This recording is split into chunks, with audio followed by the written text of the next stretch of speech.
Let's talk about the week up ahead. Let's talk about the parsha of the week.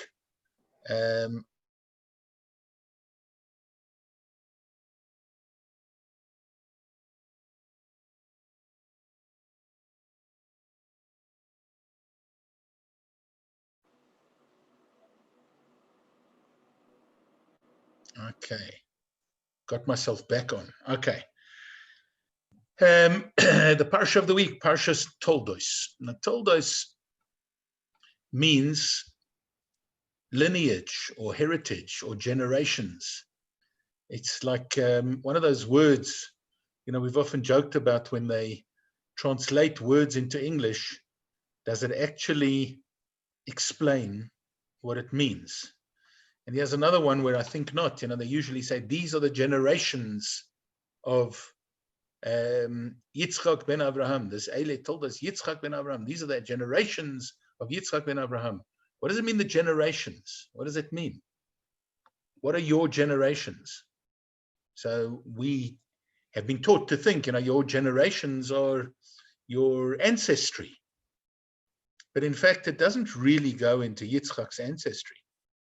It doesn't really say, well, Yitzchak came from Abraham, Abraham came from Terach, from this and that, whatever, all the way back to Adam Arishon, to Adam. It's more just giving us the direct link between Yitzchak and Abraham. Because it says, Eile Toldos Yitzchak ben Abraham. These are the generations, or this is the heritage, or this is the connection between Yitzchak, the son of Abraham. Abraham holidet Yitzchak. Abraham gave birth to Isaac. Now on that, all of a sudden, we have to stop for a moment and think, what is the Torah trying to tell us? What is the Torah trying to tell us when it tells us that Abraham gave birth to Yitzchak? What is the Torah trying to tell us when it says, these are the generations, this is the lineage, this is the heritage, this is who he descended from? If he was Abraham's son, so it's obvious that Abraham begat. I think the better word is beget, because he didn't really give birth to him, he begat him. He was party to his birth. Abraham holidet Yitzchak, what does it mean? It's an amazing thing, but when we take a look at the Mefarshim, the commentators, and of course Rashi, right in the beginning, he tells us something amazing about this story. We all live in a community, and we lived in community life long enough to know that, and especially today, it doesn't take long for rumors to spread. Rumors spread very quickly. You can get messages today from overseas about something that happened next door, 5 minutes after it happened next door, and sometimes even before it happens next door. You get the connections, and the social media is so quick and so fast and so up to date, that things are reported and things are spread in the most amazing way very, very quickly. Now, this could all be used for the good. Sometimes, unfortunately, it's used for the bad as well. And rumors spread, and stories spread, and trouble is made, and so on. That always happens. And you have what I like to refer to as the shushkeres and the pushkeres. You have people who love a good, juicy bit of gossip. There are people who love to spread a story. That's the kind of person who can't wait to tell you about somebody else's misfortune. They can't wait to tell you. It's all very well when you walk into your place of work, or you walk into your shul, or you walk into a shop, or whatever. Somebody tells you some good news. Did you hear that somebody got engaged? Did you hear that this one had a baby, or whatever? But when there are some people who revel in bad news, so they revel in bad news. Did you hear who died? Did you hear who got COVID? Did you hear who this? Did you hear who that? And then, of course, what do they say? The stories grow legs. The stories become a little bit more than they were before. It's like an amazing thing. In telling of a story, in telling of a tale, I've often wondered why a tale is called a tale. And maybe there's a link between T-A-L-E and T-A-I-L, because it grows a tale. It starts off as one thing and it gets another little piece that's added to it. And imagine when that is now gone from mouth to mouth, from ear to ear, from person to person. If it's passed through 20 people, it's already grown 20 tales. And this thing is running around with a whole bunch of tales that come to bear on that. Actually, sometimes the story is completely manipulated and different from what you heard in the beginning. Why I'm telling you all of this is because Rashi tells us that there were shushkeres and pushkeres at the time that Avram Avinu and Sora Imenu had their son Yitzchak. Now it would stand to reason. Avram, after all, was 100 years old. Sora Imenu was 90, going on 91. Was it possible that they could have given birth to this kid? Was it possible? So what do they say? On paper, practically speaking, of course, it was impossible. Absolutely impossible. Now they're coming and they're parading this child. And they're telling everybody, take a look, Gibakuk, look, this kid. Hashem has made a miracle. Remember that they were a family who were preaching Judaism, Torah, before it was actually revealed to us on Mount Sinai. And the main thing that they were preaching was God and the power of God. One God who can do anything. Your idols that are standing there in your tents, in your temples, and so on, are useless pieces of wood or useless pieces of stone. They can do nothing. This God can do anything. So from time to time, I'm sure the people said, well, prove it to us. Show us what this God can do. So Avram Avinu was saved from the furnace, and Avram Avinu was saved at the time of the Akedah, and so on. All of these things happened, and they were good and wonderful and valid and incredible proofs of the power of Hashem. But nothing could go as far as proving to the people around there at the time that God was all-powerful. Nothing could have been more powerful than a 99-year-old man and a 90-year-old woman giving birth to a child. Even in those days, it was exceptional.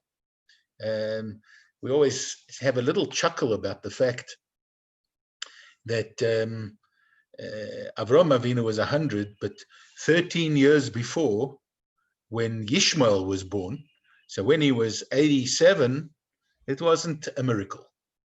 When Avram Avinu gave birth to Yishmael at 87, that was absolutely quite acceptable, you know. Yeah, of course, 87-year-olds have children, no problem. When it came to Avram Avinu at 99, going on 100, oh, this was miraculous. And of course, even Avram and Sora seemed to show signs of skepticism. Avram, they say, out of joy. Sora was really skeptical. How was it possible that my husband at 99 and me at 90 could have given birth? And what happened was, according to Torah, immediately she started feeling body changes. She realized that, hey, 1 second, her youth was coming back to her in a physical sense. She was, I mean, yeah, everybody wants that recipe, I suppose. What secret can Sora share with us? Well, she became young again. She became youthful again. And here, Yitzchak eventually is born. But the shushkeres and the pushkeres, the gossipers and the naysayers, the Facebookers and the tweeters had a field day of campaigning here and spreading the word that Avram and Sora have had a child. And it's proved, they're trying to use it to prove to us that God can do anything. Their God that they're talking about, this one and only God, that he can do anything. And you know what? They should have probably picked a more gullible people. But we're not gullible, and we're not going to go for it, and we're not going to believe it. It's a Baba Maisa. They made it up. In fact, you know what they did? They found, say the Mefarshim, they found an Asufi min Ashuk. Avram Avinu went to the market, and he bought a kid. He bought a child, Somebody wanted to sell a child on the market for that they couldn't deal with the kid. He bought a kid to adopt, to take as a kid. And, Avram was going to look after the child. But the whole point was to try and prove God's miraculous powers. Look how incredible Hashem was or is. So, first thing that happened is at the time, and there are many opinions as to exactly when it was. Some say it was B'yom Hi Gomel as Yitzchak. Some say it was on the day that he became brist. Some say it was the day, it's translated usually as the day that he was weaned. That maybe it was the day that he was weaned from his father's power and dominance and protection and need. And some say it was mamash after he was born, that the people of the town, who the shushkaras and the pushkaras, were all invited. Could you imagine they were invited to the bris? Yes, it was the days before COVID, and you could invite a lot of people. So a lot of people came from all over the world. Remember, Avram Avinu was an international personality. He was well known and highly respected, highly regarded, and kings and princes and all sorts of wonderful people came. And they came with their entourages, and they came with their families, and they came. Avram Avinu was an incredible machnis orchim. He was a big host, hospitality maker in the real sense of the word. And everybody came. They were all invited. Everybody come for this big do to celebrate the birth of Yitzchak. And they arrived there. They all come to the party. And the women started to say, look at her. Isn't she amazing? That doesn't look like a woman who just gave birth. Look at Sora. She doesn't look like she's a woman who's just given birth. And after all, she's 90 years old. Come on. Obviously, she's not the mother. They found this kid somewhere else. So the Midrash tells us that Sarah said, okay, there's only one way I can prove this to you. Bring me your babies and I'll nurse them. And the women who had babies there, because of course they were traveling with entourages, and she nursed the children. 90 years old, she nursed the kids. So they said, "Oh, wow." So Sora is definitely, she's proven her worth. She's proved that she's the mother. What about DNA? Maybe we need DNA from the father. Maybe this was Avram Avinu wasn't the father. He had nothing to do with it. Maybe I don't want to suggest that this was another immaculate misconception, but maybe this was something that Avram Avinu had nothing to do with. And so says Rashi, quoting from the Midrash, it says that Hashem was Metzayer Klaster Ponov Shel Yitzchak. Yitzchak's face, when he was lying there in the crib, was changed to be identical to his father. When people looked into that cot, into that pram, into that what do you have to have today? You've got to have a specialized machine that you can go jogging with, and you can do all sorts of other stuff. In the old days, it used to just be a thing that you push the kid from the breakfast nook to the bedroom. Now it's got to be adaptable and in and out of the car, and it's got to be a car seat and everything.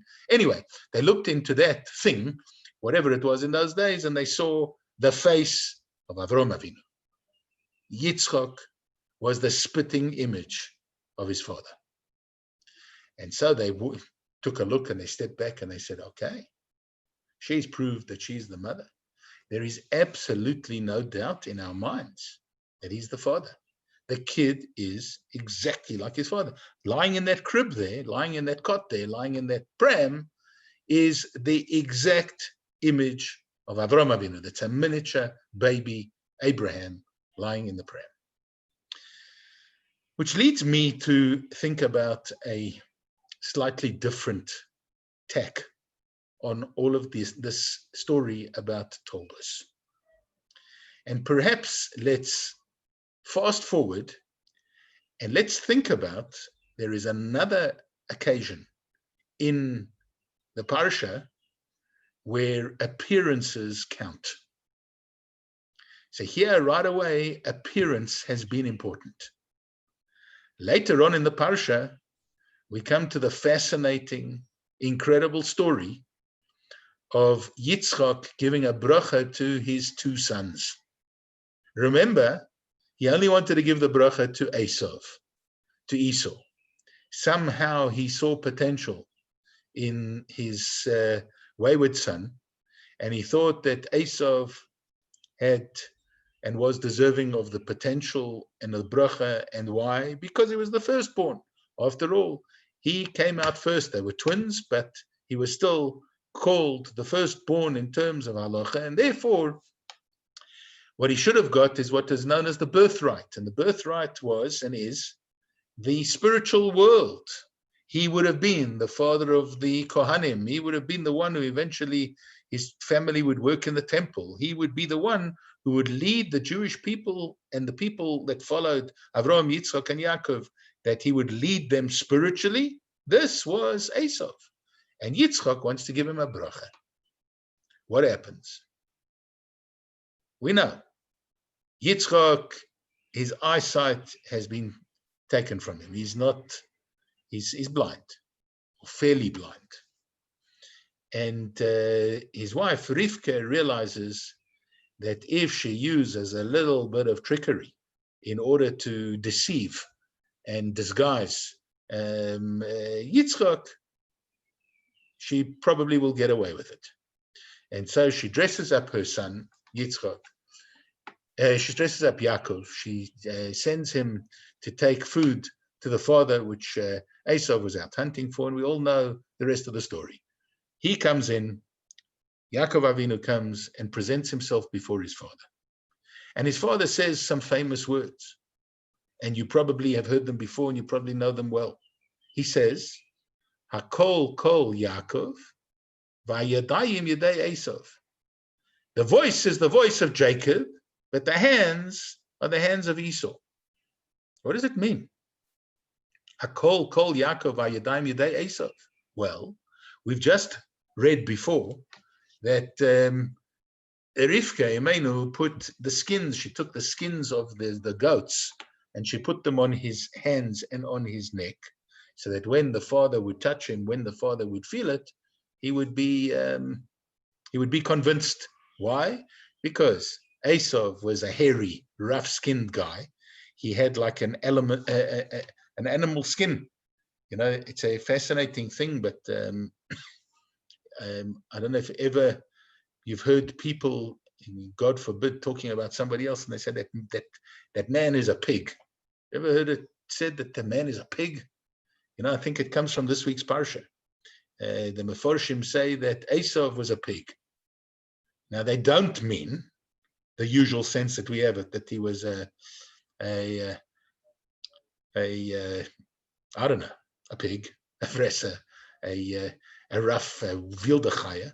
They said that he was a pig in the sense that a pig fools you into believing that they are something that they're not. That's the Torah's definition of why Esau is referred to as a chazir, why he's called a pig.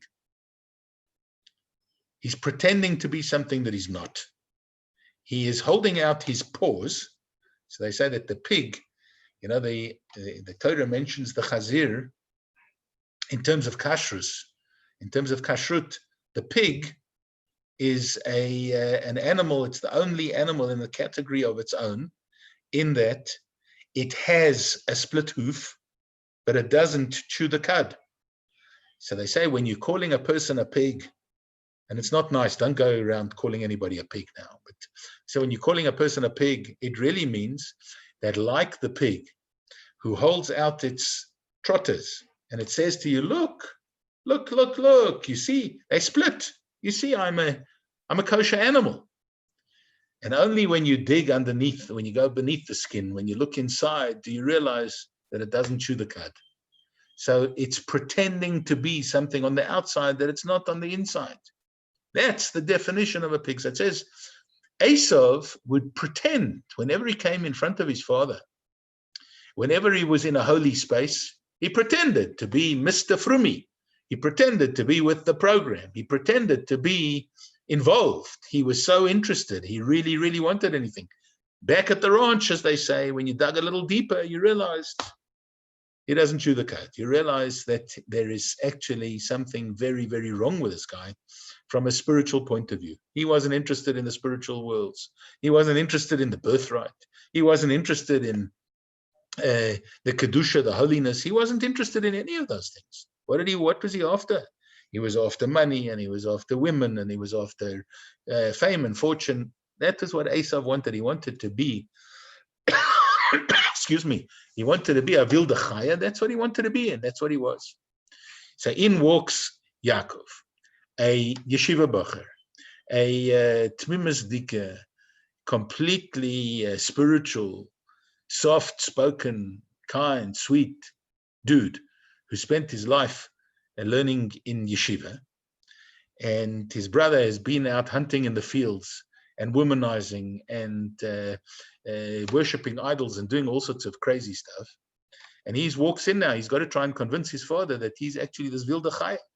But he can't help himself. He uses words that are conditioned to him. The words just pop out of his mouth. He blesses God for having made his father says, hey, 1 second, how did you get here so quickly? Usually to go and you hunt the animal and to cook it and make the braai and so on would have taken you a few hours. You're back very fast. And he says, God made it quick today. From that, it says Torah, Yaakov says, hey, 1 second. Yitzchak says, hey, 1 second. Call Yaakov. This is the voice. This is the speech of Jacob. Come closer, and he feels him. And he touches. And he feels, and he says, but hayadayim yaday Esau. The hands are the hands of Esau. The voice is the voice of Jacob, but the hands are the hands of Esau. And of course we know, he gives him his bracha. He gives him the firstborn bracha, which Yaakov had actually bought from Esau. Esau wasn't interested in it. He'd actually bought it. He paid for it. He got it. And now he gets it, etc., etc., etc. And he is blessed now, and the channels are open for him to become the spiritual leader of the Jewish people and to be the heritage of Yiddishkeit in every sense of the word. Once again, we've got an appearance that is important. What did they look like? And I don't know if you're thinking along the same lines. I would imagine that Yaakov looked like his father, and that Esau was the one we go out of our way to describe, that he was red, he was red-headed, he was like full-blooded, passionate, wilde kind of a person. That was Esau. So, Kol Yaakov Yadayim Yaday Esau. I've probably told you, for those of you who've been to the shir for a long time, you've probably heard the story from me before, but nevertheless, it works well. A Jew traveled in the days when you could travel, a Jew traveled to Tel Aviv, and he was looking for a kosher restaurant. And he asks a few people, where is there a kosher restaurant? And they point over there, across the street, go down there, turn left on the corner. In Israel, that's how everybody gives you directions. I've never come across anybody in Israel who doesn't know the way. They all tell you, go there, yashar. Even if they don't know, they tell you the directions. So everybody gives him directions to the restaurant, and he ends up walking into this restaurant. And he's told it's a kosher restaurant. There's a big sign outside that says kosher. So he goes inside. When he comes inside, he catches a fright. He looks around, and inside this restaurant are a bunch of dudes who look like Hell's Angels. The guys have tattoos, and they have earrings, and they have ponytails and pigtails and all sorts of other tails. And they don't exactly look like the type of crowd who would be hanging out in a kosher restaurant. And he looks around, and he doesn't see one frum person who looks frum in this place. Now, it is the heart of Tel Aviv. He figures, okay, so maybe this is Tel Aviv. He's not used to it. He decides he's going to ask. It's very, very topical in Joburg today. He says he's going to ask to see the mashgiach. So he asks for the mashgiach. You know what I'm talking about, because now there's a big dam taram about the UOS and the mashgichim and so on. So he asks, could he see the mashgiach? So what happens next? It catches him by surprise, because instead of a mashgiach who he expects to walk out with a beard and looking like a frumer who's supervising the kashrus of the place, out walks another Hell's Angels looking guy. A guy walks out with a cut off sleeves, big muscles, tattoos everywhere, nose rings, earrings, rings through his tongue, through his lip, through his whatever. He's got, and he just, so he says, oi, he says, are you the mashgiach? Because he asked for the mashgiach. So the guy says, no, I'm not the mashgiach. I'm the owner of this place. This is my restaurant. So he says, and what can I do for you? He says, well, actually, I was coming here to ask, is this place actually kosher? That's why I wanted to see the mashgiach. So now there's this big chap with the built muscles and the earrings and the nose rings and the ponytail. He's standing in front of this timid little Jew who's visiting from South Africa. And he says to him, you have a chutzpah. You have a chutzpah to questions. He pulls back a curtain and he shows on the wall, he says, Kiba Cook, take a look at this picture. You see this picture here? That's my father. And the guy looks something like that. He's got a beard, he's got a hat. He looks, so that's my father. And he says, I was brought up in a frum home in Yerushalayim. He says, do you think that I would ever open a restaurant and serve people food, God forbid, that wasn't kosher? I was brought up with kashrus. I understand kashrus. I know kashrus. I make sure that every single thing here is absolutely perfectly kosher. And anybody, any rabbi, any chief rabbi, anybody can come and eat here. It's absolutely 100% kosher. You have absolutely nothing to worry about. So the timid little Jew, who has to be a little Jew, says, to be honest with you, I would have felt better if you were in the picture on the wall and he was behind the counter, right? Do we judge by appearances? Appearances can mean very little in one sense, but they are so important in another. I'm sure you've always had the experience. You've often had the experience. We go to visit people's houses, and when you come into the house, many people have like a heritage wall. So you have a wall when you come into the house, and on that wall, there's a picture always of a rabbi with a beard, of a woman with a tichel, a sheitel, children who look like they just got off the boat from Lithuania, and or they didn't get on the boat at all. And that's people say, well, that was the Baba, and that was the Zayda, and that was the Alta Baba, and this Alta Zayda, and this one was a Shoichet, and this one was a rabbi, and this one ran the Jewish community, etc. And then you look down and you look at the people who are proudly regaling you with the story of who they are pointing to and who's up there on the wall. And they don't look the part, unfortunately. The clothing is not according, not really tznius. The atmosphere in the home is not exactly the same. And you want to say to yourself, well, what happened? Why do we not have the same image of our fathers? Why don't we have the same image of our mothers? Why don't we look the same? What's happened? And here, interestingly enough, I think is the real message of Parashas Toldos. Toldos is not just about keeping to the the mores of the time, and not just about keeping to what everybody else says is important and isn't important, and not just keeping, even in your own way, to your particular definition or version of what the Torah has to teach to you and to me, but perhaps very importantly, thinking about what did our parents look like? What did our Babas and Zaydas look like? What did our great-grandparents look like? Because Torah is trying to tell us here, I think, that Mitzayer Klaster Ponov, that his face was made to change, that that people could look at him and say, without a doubt, I know who you are. I have no doubt who you are. When I look at you, I know that you're your father's son. I know that you're your mother's daughter. When I look at you, I know that. Why? Not just because the nose is the same, and not just because you may have the same mannerisms, but you dress the same, and you behave the same, and you've got their morality, and you've got their ethics, and you've got their traditions, and you make kiddush like your father, and the smell of your challah is like your mother's, and whatever.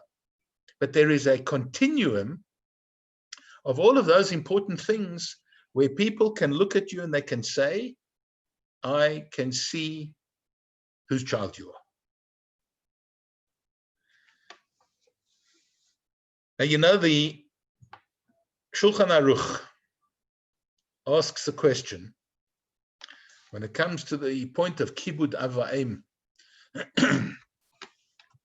I was once going to visit a cemetery, and I was driving with somebody who's a very spiritual person, and I was going to visit my parents in Pretoria at that stage. I think it was just my father going there to visit. And this person told me a fascinating thing. It says, you know, after a person dies, the people who are lying in the Beis HaKvaros, they're lying in the cemetery, they compliment each other on their children. And when they see a child visit, it says that the other neshamas say to that neshama, how lucky you are to have a child like that. How privileged you are to have a daughter like that. Look at the beautiful thing that they come to visit, that they spend time davening there, that they bring their bakoshes, that they bring their requests and their questions and so on, and their problems and their issues and whatever. They come and they spend time at the Beis HaKvaros. They come and they discuss it. It says when the neshamas of the people who lie there where nobody visits, they feel hard done by. Everybody else is being complimented and they're not getting any compliments.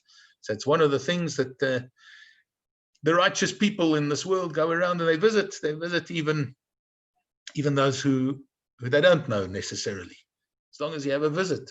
So the tradition, you put a stone there, you show that you've been. Beautiful thing. But the Shulchan Aruch asks, how are the ways of showing your parents kibud avaim? How do you respect your parents even after they have left this world?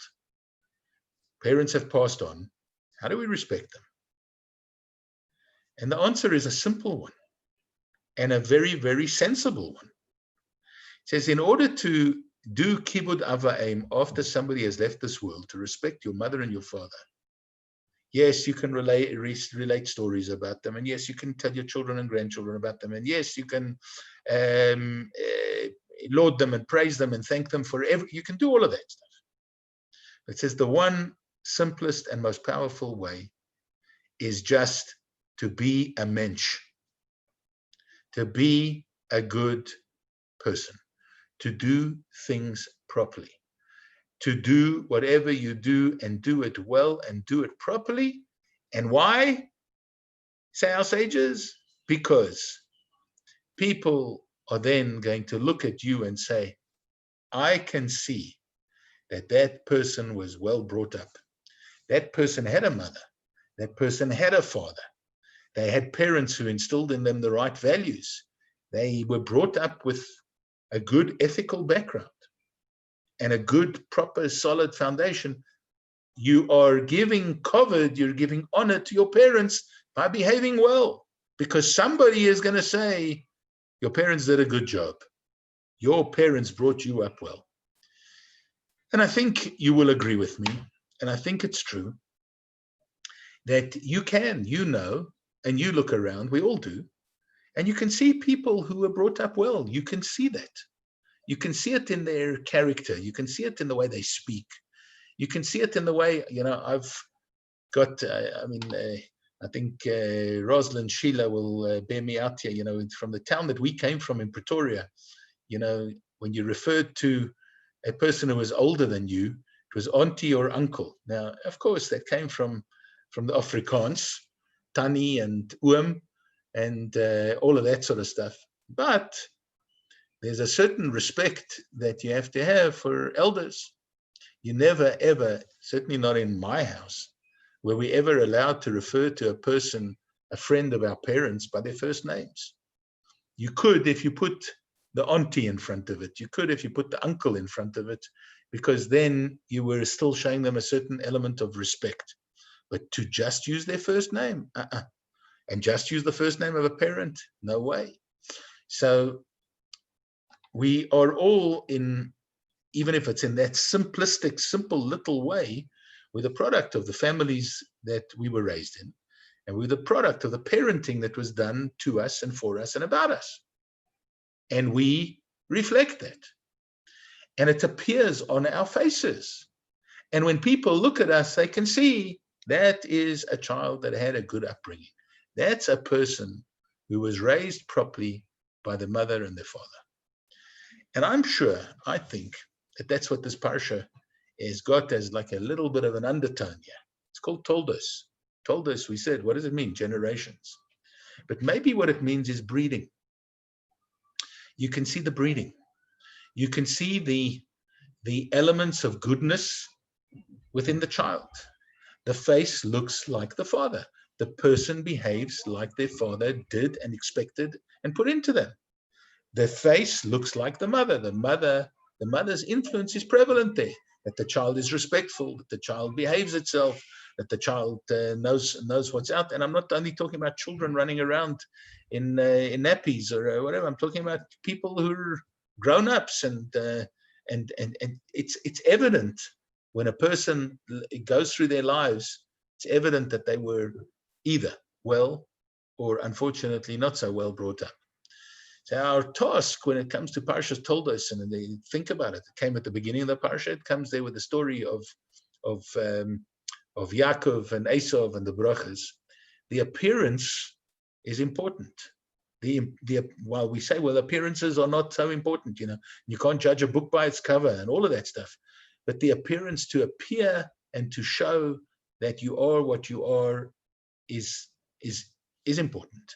It is important in this way and in this realm, to show that you are proud to be a Jew, to show that you are proud to be the child of your particular family, of your particular breed, to walk around with pride about the way a Jew behaves, the way that a Jew dresses.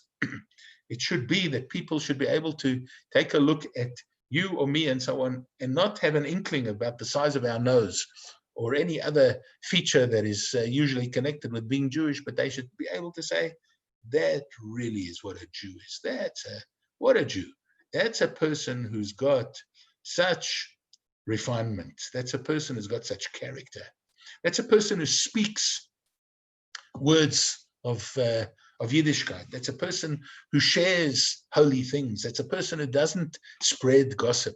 That's a person who's not looking for the negative. That's a person who's got a positive energy. That's a person who creates and gives off such a brightness and such a light and such an important path for everybody to follow.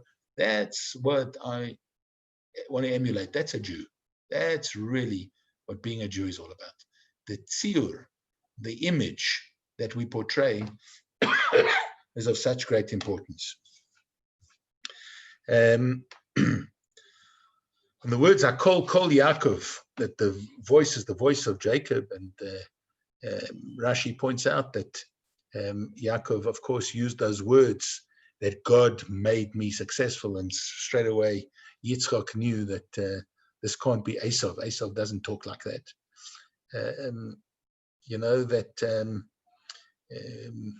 Many years ago, when peace was made between, they're talking now about the peace that's been made between Israel and the UAE and Bahrain and so on, which is going on at the moment, and wonderful thing, and please God, there should be many more such ventures.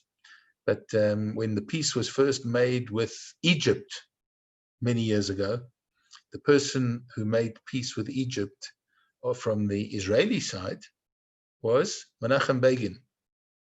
Menachem Begin had been the most hard line of anybody in government in Israel.